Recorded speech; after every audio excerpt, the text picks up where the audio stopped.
There are images and sounds we usually associate with life in the Heartland.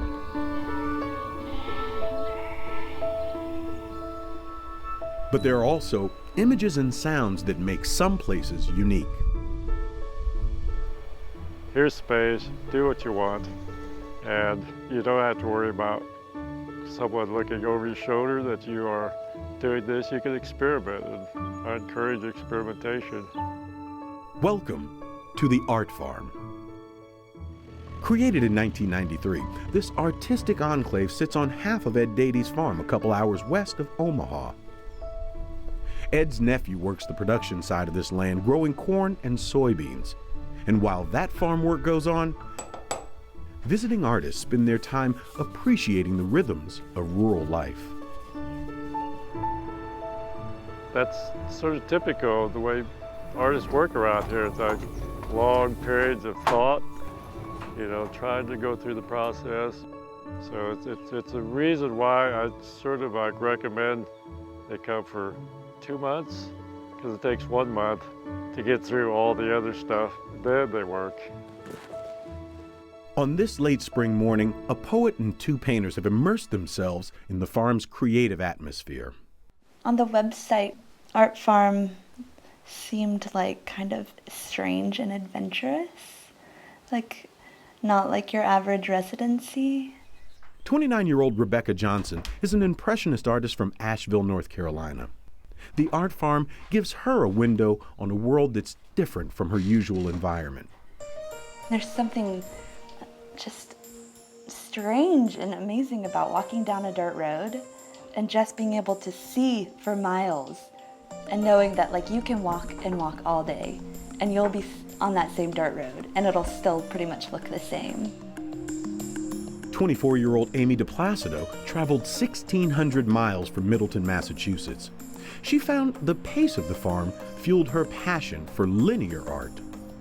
I think it really slows you down here. I think that's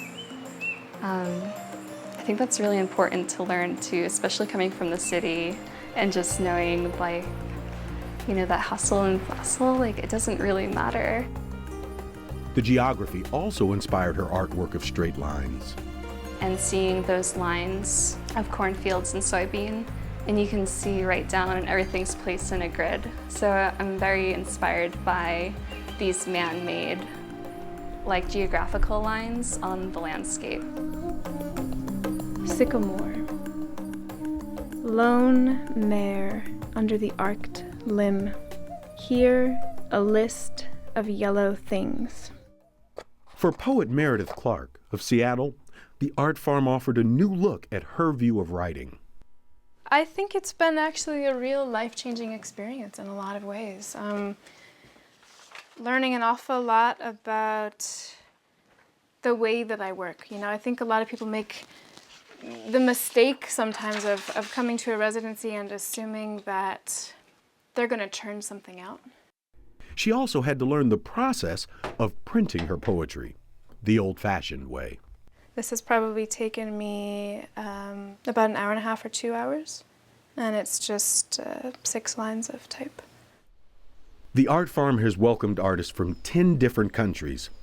Space is limited to fewer than 24 residencies a year, and in exchange for room and board, the artisans help work the farm.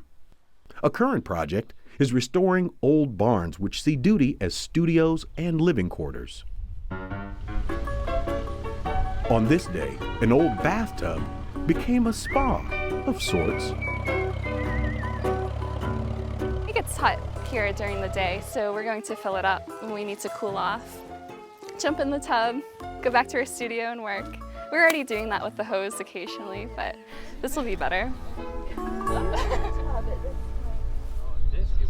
The landscape has become a repository of artwork completed by previous residents.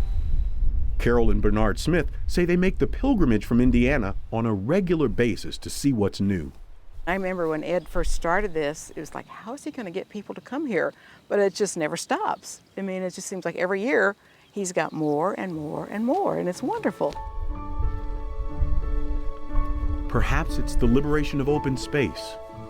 Perhaps it's the serenity to be found here.